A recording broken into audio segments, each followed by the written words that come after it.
لال باغ۔ کملاکر کے جبڑے بہت مضبوط تھے، اتنے مضبوط کہ رخسار کی ہڈی اور جبڑوں کے درمیان کے گوشت میں گڈھے پڑ گئے تھے۔ اس کا رنگ گورا تھا، قد پستہ، جسم گٹھا ہوا، آنکھوں میں بلی کی سی چمک اور مکاری پائی جاتی تھی۔ کملاکر کی عمر 50 کے قریب ہوگی، لیکن دیکھنے میں وہ 30 کے اوپر نہیں، 30 سے کچھ کم کا ہی معلوم ہوتا تھا۔ کملاکر لال باغ کا معروف دادا تھا۔ بچپن میں اس نے جیب کترنے کا فن سیکھا تھا۔ 2-4 بار جیل جا کر وہ بمبئی کی سب سے بڑی صنعت کا ایک معزز رکن بن گیا تھا۔ یوں تو بمبئی ایک کاروباری شہر ہے، صنعتی مرکز ہے، یہاں میلیں، فیکٹریاں، تجارتی گودام سب کچھ موجود ہیں، لیکن لوہا، کارٹون، تیل، کاغذ اور اناج کے بیوپار سے بڑھ کر بھی جو صنعت یہاں کمال کو پہنچی ہے وہ جرائم پیشہ لوگوں کا کاروبار ہے۔ اس میں کروڑوں روپیوں کا لین دین ہوتا ہے اور مالابار ہلز سے لے کر مدن پورہ کی جھوپڑیوں تک اس کے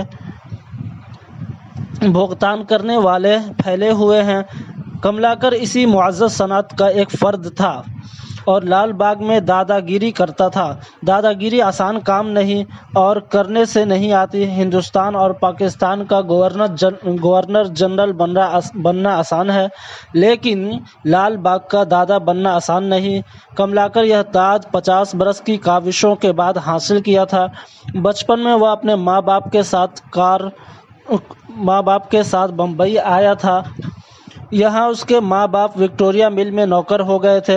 وہ دن بھر گلیوں میں اپنے ہم عمر لڑکوں کے ساتھ کھیلتا رہتا، ٹراموں پر بغیر ٹکٹ لیے سوار ہوتا، میوہ فروشوں سے الجھتا، بوٹ پالش کرنے والوں کو دھمکاتا، راہگیروں سے بھیک مانگتا، پان والوں کی دکانوں سے بیڑی اڑاتا اور اس طرح کے کئی ایک نیک کام کرتا کہ جن سے غریبوں کے بچوں کا مستقبل تعمیر ہوتا رہتا ہے۔ پھر ایک مہربان نے ترس کھا کر اسے جیب کترنے کا فن سکھا دیا اور اپنی دانست میں اسے راہ راست پر ڈال دیا۔ یہ راستہ اسے 3-4 بار جیل لے گیا۔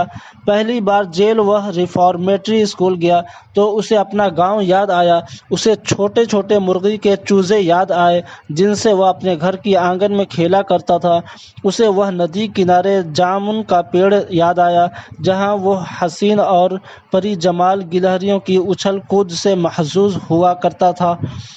وہ ندی کے جھاڑی یاد آئی جو ندی کے کنارے اگ رہی تھی اور جہاں اس نے ایک مرتبہ شامہ کے گھونسلے میں 3 نہایت نرم و نازک چتکبرے انڈوں کو دیکھا تھا۔ اس نے انڈے اپنے ہتھیلی میں اٹھا لیا اور دیر تک انہیں چھوتا رہا، پھر اس نے انڈے گھونسلے میں رکھ دیے اور ایک خوبصورت تتری کے پیچھے بھاگا۔ اس کے بھاگنے سے ایک خرگوش چوکنا ہو گیا اور اس کے سامنے سے لمبے لمبے کان کھڑے کیے تیر کی طرح بھاگا اور وہ وہیں کھڑا ہو کر ہنسنے لگا۔ تتری فضا میں رنگ بھرتی ہوئی جا رہی تھی، اس کے قہقہے گونج رہے تھے۔ یکا یک خرگوش دور جا کر کھڑا ہو گیا اور حیرت سے مڑ کر اس کی طرف دیکھنے لگا کہ یہ لڑکا کیوں ہنس رہا ہے۔ پہلی بار کملاکر کو یہ سب کچھ یاد آیا۔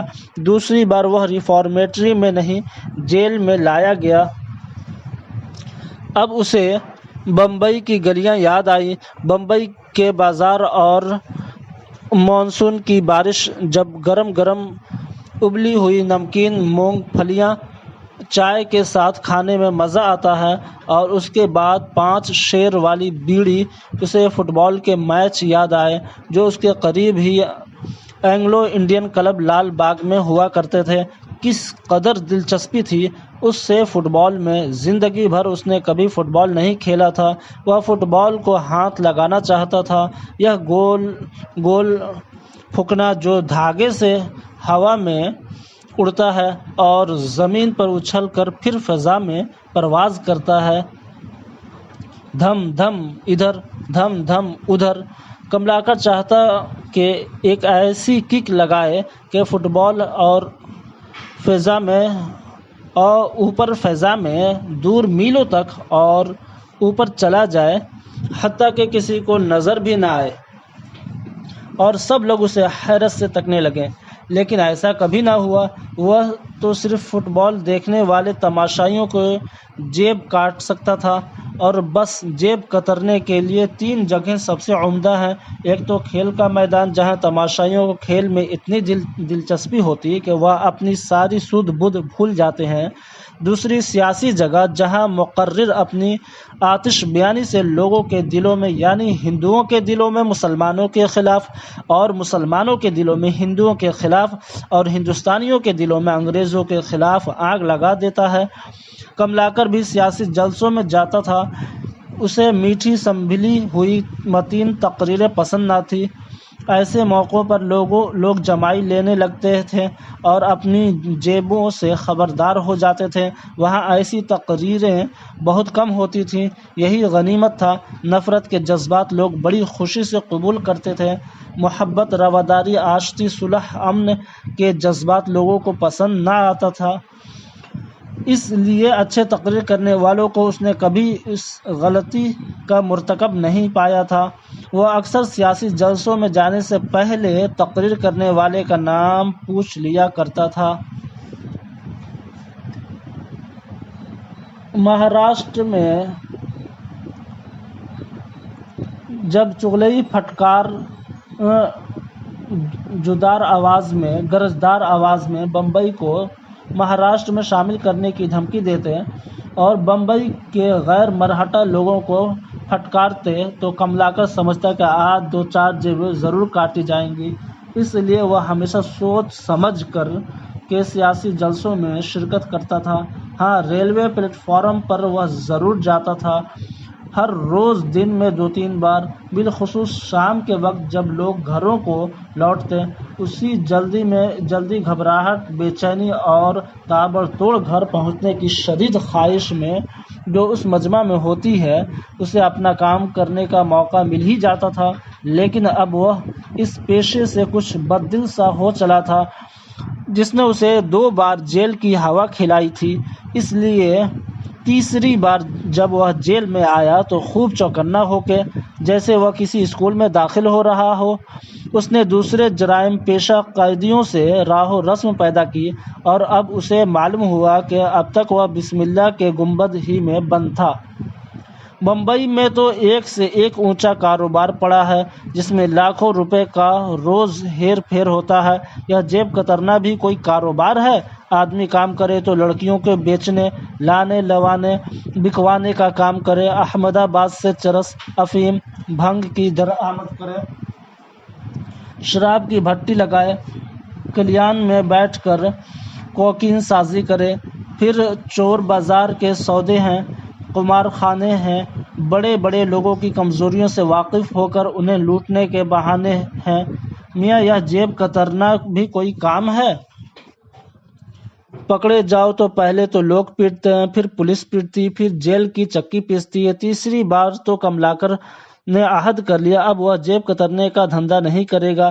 تیسری بار جیل جانے کے بعد اس نے افیم اور چرس کی درآمد کا دھندا کیا، اور اس میں اسے اور پولیس کو اور دوسرے لوگوں کو اتنا فائدہ ہوا کہ اس نے لال باغ کے 2-4 بڑے بڑے سیٹھوں سے مل کر اپنی بھٹی رکھ لی اور بڑے پیمانے پر تجارت کرنے لگا۔ اس کے بعد وہ کبھی جیل نہیں گیا، اور ایک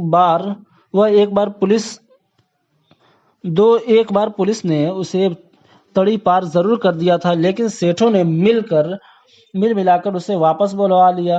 اب اس کی عمر 50 برس کی ہو گئی تھی۔ اس کا اپنا جوا خانہ تھا، شراب کی بھٹی تھی، افیم کا کاروبار تھا، ایک قہوہ خانہ تھا، ایک اپنا گھر تھا، موٹر تھی، بیوی تھی، 4 بچے تھے۔ اس نے اپنے گاؤں میں اپنا گھر اینٹوں کا بنوایا تھا اور وہاں زمین بھی مول لی تھی۔ لال باغ میں ہر کوئی اس کی عزت کرتا، وہ جدھر سے گزرتا لوگ اس کی تعظیم کے لیے کھڑے اٹھ جاتے اور پھر جھک جاتے، اور پھر وہ ان کے سامنے سے گزر جاتا۔ آج بھی جب وہ کھانا کھا کے گھر سے نکلنے لگا تو کئی لوگ اس کی دید کے منتظر باہر کھڑے تھے۔ دست بستہ اس نے کھانا کھا کر اپنی چوتھی بیوی کے گال میں چٹکی لی اور تیزاب کی بوتل ہاتھ میں اٹھائے گھر سے نکلا۔ دروازے پر اس کا چھوٹا لڑکا راؤ کھڑا تھا۔ اس نے راؤ سے کہا، داور کے ناکے کی طرف مت جانا، جدھر رنجیت فلم کمپنی کا اسٹوڈیو ہے۔ اس علاقے کے مسلمانوں سے نہ کھیلا کرو۔ تجھے کتنی بار سمجھایا ہے، اب تو نہیں جائے گا؟ راؤ نے کان پکڑ کے کہا، اب کبھی نہیں جاؤں گا دادا۔ راؤ بھی اپنے باپ کو دادا ہی کہتا تھا۔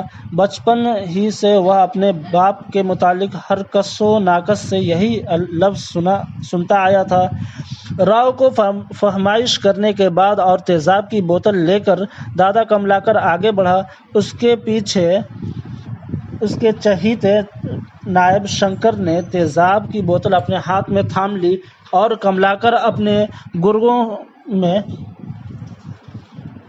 لال باغ کے بڑے بازار میں آ گیا۔ یہاں کل رات سے بہت گڑبڑ تھی۔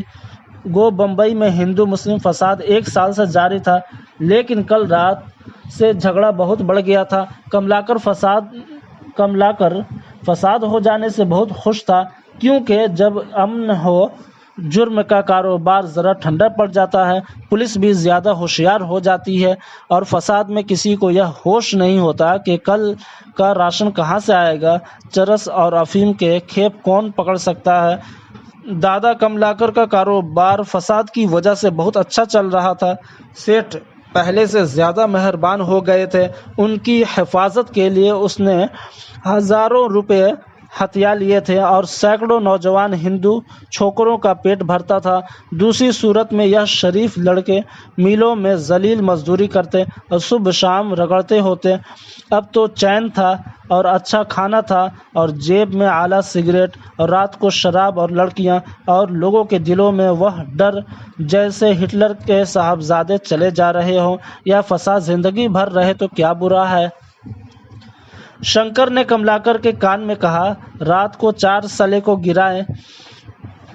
کملاکر نے اس کی پیٹھ ٹھونکی، شاباش۔ پھر رک کر کہا، کون کون ہے وہ؟ ابھی ان کی لاش اٹھوائی نہیں ہے، چلیے دکھاتا ہوں۔ وکٹوریہ مل کے ادھر ایک تنگ گلی میں جہاں کارپوریشن کے بھنگی غلاظت جمع کر کے رکھتے ہیں، وہاں ایک لڑکے کی لاش پڑی تھی، نیم برہنہ کرتا میں لپٹا ہوا، آنتیں باہر نکلی ہوئی، ہاتھ میں تیل کی شیشی۔ شاید گھر سے ماں نے بازار بھیجا تھا کہ سالن میں کڑی لگانے کے لیے تیل لے آؤ۔ کیسے پہچانا؟ شنکر نے اشارہ کر کے کہا، ختنے سے۔ شاباش۔ کملاکر نے یہ تیل کی شیشی لے لو۔ کملاکر نے کہا، یہ تیل کی شیشی لے لو، کسی غریب ہندو کے کام آ جائے گی۔ دوسرا موقع کون سا ہے؟ کملاکر نے پوچھا۔ وہ میرے علاقے میں ہے۔ بورکر نے آگے بڑھ کے اور اپنے استاد کو خوش کرنے کے لیے بتیسی نکالتے ہوئے کہا۔ بورکر کا ماتھا چھوٹا تھا، کان بڑے اور دانت باہر نکلے ہوئے، اس کی باہیں سوکھی تھیں اور ہاتھ بڑے بڑے، اتنے بڑے کہ انہیں دیکھنے ہی سے ڈر معلوم ہوتا تھا۔ تنگ گلیوں سے گزرتے ہوئے وہ پریل کے جنوب میں کاردار اسٹوڈیو کے بہت آگے نکل گئے، جدھر ایک اکیلی سڑک ویرانے میں سے گزرتی ہوئی ڈاک یارڈ کی طرف جاتی تھی۔ یہاں ایک گڈھے میں ایک بوڑھے کی لاش پڑی تھی۔ لاش سے معلوم ہوتا تھا جیسے یہ آدمی زندگی بھر زندہ نہ رہا ہو۔ ہونٹوں پر، ماتھے پر، آنکھوں کی پتلیوں میں، پیٹ پر، جسم کے ہر حصے میں اس مسلسل موت کے نشان تھے جو ہندوستان میں ایک غریب آدمی کے پیدا ہوتے ہی شروع ہو جاتے ہیں اور روز بروز بڑھتے ہی جاتے ہیں۔ اس بڈھے کی زندگی ایک ایسی پرانی سڑی بوسیدہ کتاب تھی جس کے ہر صفحے پر بھوک، بیکاری، بیماری، قحط کی ہولناکیاں ثبت تھیں۔ یہ کتاب کیچڑ میں پڑی تھی، ایک گڑھے میں۔ یہ زندگی جو ایک گڑھے میں ہے شروع ہوئی اور ایک گڑھے میں ختم ہو گئی۔ یہ اکڑے اکڑے پاؤں جو ہمیشہ کیچڑ میں چلتے رہے، یہ ہونٹ جنہیں کبھی 2 وقت کھانا نہیں ملا، یہ کان جنہوں نے کبھی اقبال کا نغمہ نہیں سنا، یا آنکھیں جو سدا خوبصورتی سے ناآشنا رہیں، کیوں ایسی مسلسل موت کو لوگ زندگی کہتے ہیں؟ اور اب یہ لاش کملاکر کا انتظار کر رہی تھی۔ ارے یہ تو شیدو کی لاش ہے۔ شیدو بریلی کا رہنے والا تھا، بمبئی کے لال باغ میں 30 برس سے مونگ پھلی بیچتا تھا۔ اتنا پرانا تھا کہ وہ ٹرام والے اور مزدور اور دکاندار اور منشی لوگ اور گجراتی سیٹھوں کے منیم اور سود خور پٹھان بھی اسے جانتے تھے۔ وہ اتنا پرانا تھا جیسے بس کا اسٹینڈ، یا وکٹوریہ مل کی گھڑی، یا ایرانی کا ریسٹوران۔ لال باغ اس کے بغیر نامکمل تھا۔ مونگ پھلی بھوننے، تلنے اور اسے خوش اخلاقی سے بیچنے میں اسے کمال حاصل تھا۔ اس کی زندگی ہندوؤں کے ساتھ بسر ہوتی تھی، انہی کے ساتھ اس نے اپنا لڑکپن، اپنی جوانی، اپنا بڑھاپا بسر کیا تھا۔ اسی محلے میں اس کی شادی ہوئی تھی اور گجراتی سیٹھوں نے 500 روپے سے اس کی مدد کی تھی۔ اسی علاقے میں اس کی بیوی بچے بے خوف و خطر گھومتے تھے۔ وہ لال باغ کی تخلیق تھے، اس کے ماحول کا حصہ تھے، اس کی خوشیوں غموں کے وارث۔ وہ اسے چھوڑ کر کہاں جا سکتے تھے؟ جب فساد شروع ہوا تو بہترے مسلمانوں نے اس سے کہا کہ وہ لال باغ چھوڑ کر چلا جائے، لیکن شیدو نے ہنس کر ٹال دیا، میں اپنے بھائی ہندوؤں میں ہوں، کوئی مجھے کیا کہے گا؟ ابھی 2 روز ہوئے کملاکر نے بھی اس سے یہی کہا تھا۔ شیدو میاں، ہم تو ان مسلمانوں کے خلاف ہیں جنہوں نے ہمارے دیس کے ٹکڑے ٹکڑے کر دیے۔ تم تو اپنے آدمی ہو، تمہارا کوئی بال بیکا نہیں کر سکتا۔ کملاکر آگے بڑھ گیا۔ اس نے بورکر سے کہا، ارے اسے کیوں مارا؟ بورکر نے کہا، کیا کرتا، اپنے علاقے میں اب یہی باقی رہا تھا اور مجھے 50 روپوں کی ضرورت تھی۔ کملاکر نے جیب سے 50 روپے نکال کر اسے دے دیے۔ سیٹھ اگلے ہفتے سے 50 کے 25 کرنے والے ہیں، کیونکہ سیٹھ بولتے تھے اب مسلمانوں کو مارنے والے بہترے آدمی مل رہے ہیں۔ میں نے کہا، سیٹھ، لال باغ میں دوسرے آدمی نہیں آ سکتے اور میرے آدمی تو ایک مسلمان کے مارنے کے 50 روپے لیں گے۔ 50 روپے؟ شیدو کا گھر، شیدو کی بیوی، شیدو کے بچے، 50 روپے؟ 50 روپے؟ بھنی ہوئی مونگ پھلی کا کرکرا ذائقہ، بارش کی پھوار، شیدو کی ملائم آواز، مونگ پھلی لے لو، 50 روپے، ایک چھوٹا سا دیا، ایک چھوٹا سا ٹمٹماتا ہوا دیا 4 آنے میں، صبح و شام کا کھانا، اللہ کا شکر، بچوں کے بھولے بھالے چہرے، بیوی کی نرم مہربان مسکراہٹ۔ 50 روپے؟ رات کے گرم لحاف میں فرش پر خاموشی سے سو جانا، بچوں کے سانسوں کی مدھم آواز میں، ننھے کے ملائم ہاتھ شیدو کی داڑھی سے کھیلتے باپ کی آغوش میں سو جاتے ہیں۔ 50 روپے؟ کملاکر کے دماغ کے اندر کسی تہ میں کہیں دور، اندر کہیں تہ میں ایک لمحہ کے لیے ایک چبھن سی پیدا ہوئی اور پھر دوسرے لمحہ میں مر گئی۔ وہ آگے بڑھ گیا۔ دھورت سنگھ نے کہا، ہسپتال کے پیچھے مزدوروں کے جھوپڑے میں، ادھر سرکاری ہسپتال کے پیچھے کھلی زمین تھی اور تاڑ کے پیڑ تھے اور بہت عرصے سے ایک مارواڑی سوداگر اسے بیچنا چاہتا تھا، لیکن اس زمین کی قیمت روز بروز بڑھتی جا رہی تھی اور وہ بیچارہ اس پریشانی میں تھا کہ اسے کب اور کیسے بیچے۔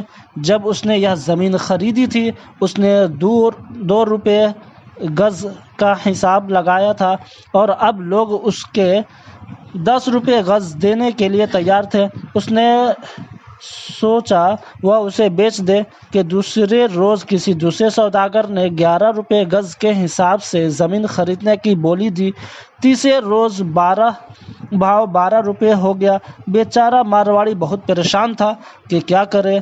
متواتر 6 سال سے وہ اسے بیچنا چاہ رہا تھا اور اسی وجہ سے نہ بیچ سکتا تھا کہ لوگ اس کے دام زیادہ ہی لگاتے چلے جا رہے تھے۔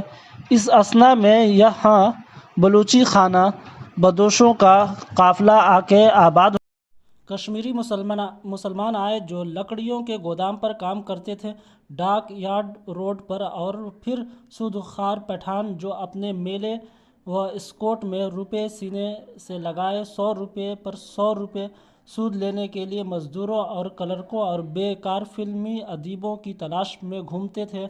اس خطے میں خیمے لگے تھے اور چھپر، اور کئی جگہ تو صرف درخت کے تنے سے تار کے پتوں کی چھت لگا دی گئی تھی کہ بارش میں بھیگنے سے بچ جائے۔ فساد کے دوران یہ بستی آہستہ آہستہ خالی ہوتی گئی اور اب تو چند دنوں سے بالکل ہی خالی پڑی تھی۔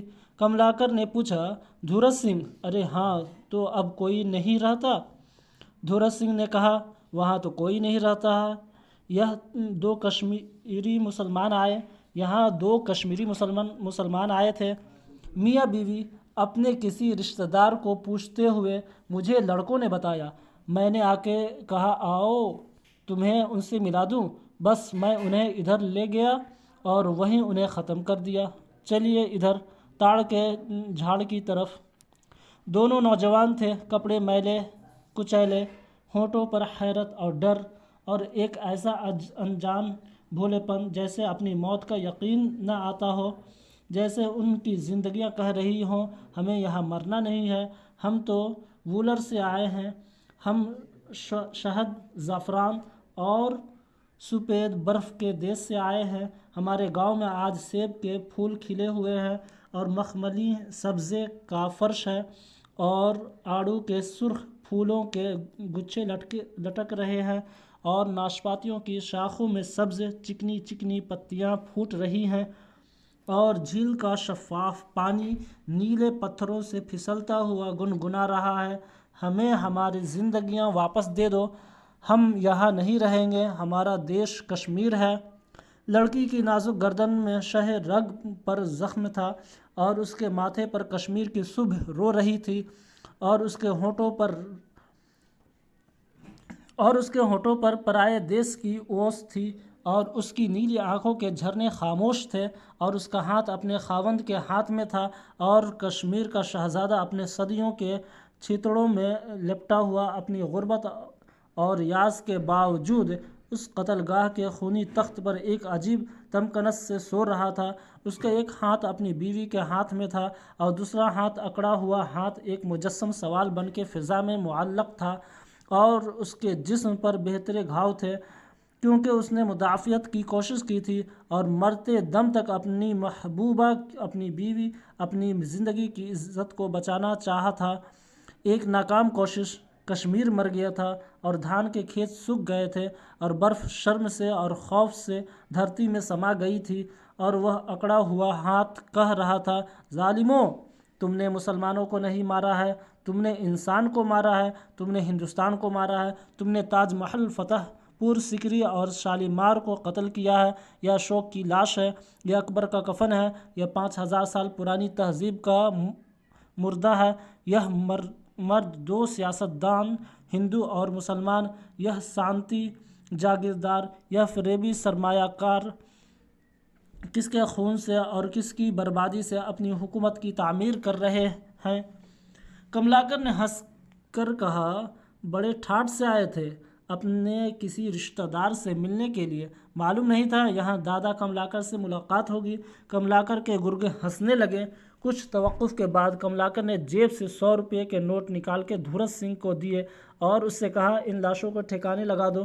شام کے اخبار ہند میں کملاکر نے پڑھا، آج بمبئی میں بالکل امن رہا، اگری پارہ، گول پیٹھا، ڈونگری، کالبا دیوی، بھنڈی بازار، کہیں کوئی واردات نہیں ہوئی، صرف لال باغ میں چاقو زنی کی 2 وارداتیں ہوئی ہیں، باقی سب جگہ امن ہے۔ کملاکر نے مسکرا کر اخبار کو تہہ کر کے پان والے کو دے دیا، اور اس سے کہا، ایک بنڈل شیر مارکا بیڑی دے دو، اور یہ تمہاری کوکین